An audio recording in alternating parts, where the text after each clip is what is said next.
Hi, I'm Dr. Raytav.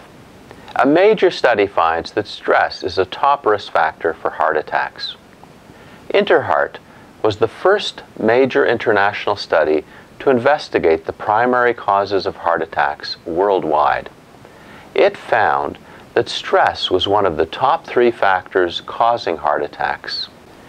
The purpose of the INTERHEART study was to discover ways to reduce your heart attack risks, regardless of your walk of life, culture, or geographical location.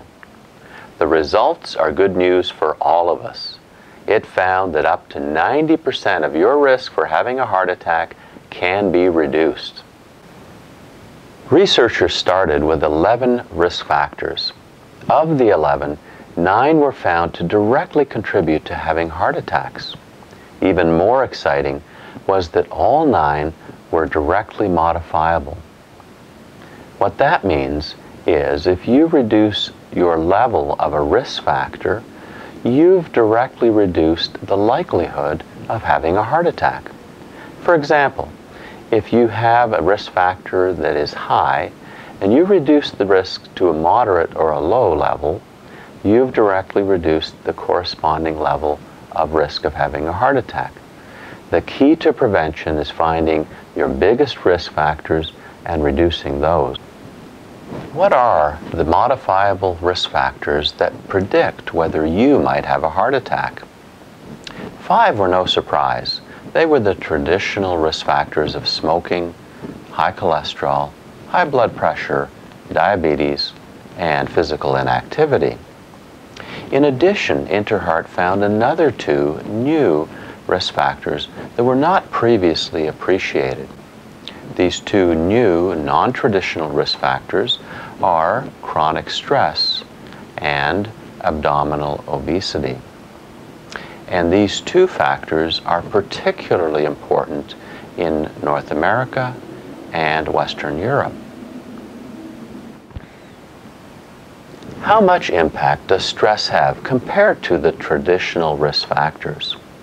As you might expect, smoking and cholesterol are still the top 2 risk factors for heart attack worldwide. But the third most important factor was a surprise. It was stress. In fact, the impact of stress and smoking was almost identical. I'm sure all of you have heard someone say, "My doctor told me to quit smoking or I'm going to have a heart attack." But how many of you have heard someone say, "My doctor warned me to change my stress level or I'm going to have a heart attack"? After the 3 top-tier factors of cholesterol, smoking, and stress, the second tier of 4 factors accounted for only about half as much of the prevalence-adjusted risk as did any of the top 3. For example, abdominal obesity worldwide accounted for about 20% of the prevalence-adjusted risk. High blood pressure accounted for about 18%, and diabetes accounted for another 10%. How many of you would have predicted that stress was responsible for more heart attacks than high blood pressure and diabetes combined? What about the lifestyle factors? Physical inactivity increased your risk of a heart attack by about 12%, and eating vegetables daily reduced your risk of a heart attack by about 14%. Combined, physical inactivity and a poor diet would account for about 26% increased risk for having a heart attack. But stress alone accounted for over 30% of risk. Think of it this way. The average North American could be exercising 3 times a week and eating a healthy diet and still be more likely to have a heart attack than if they targeted stress reduction as their primary prevention focus. So what did INTERHEART teach us? It taught us that heart attacks are far more preventable than anyone ever thought. 90% of your risk for having a heart attack is accounted for by 9 things, and 9 things that you can change. INTERHEART taught us that risk is measurable. Some risks, like cholesterol, can be easily measured through standard medical tests. Others, like stress, can be measured by questionnaires that target specific stress factors that research has shown are related to having heart attacks across 10 years or more. But family doctors are not familiar with these studies, and they don't usually use these questionnaires.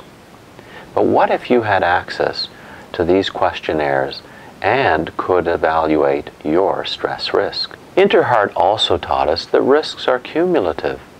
And if you want to reduce your total risk, then you must measure all of your most likely risk factors. And stress is one of the top-tier risk factors. If you have heart disease, it's almost certain that stress plays some part in your risk profile, but you won't know for sure until you measure it. Finally, INTERHEART taught us that stress can be reduced. You can do something to reduce your stresses. This website provides you with the information and tools you need for you to change your stress risk. Start by completing our stress risk profile.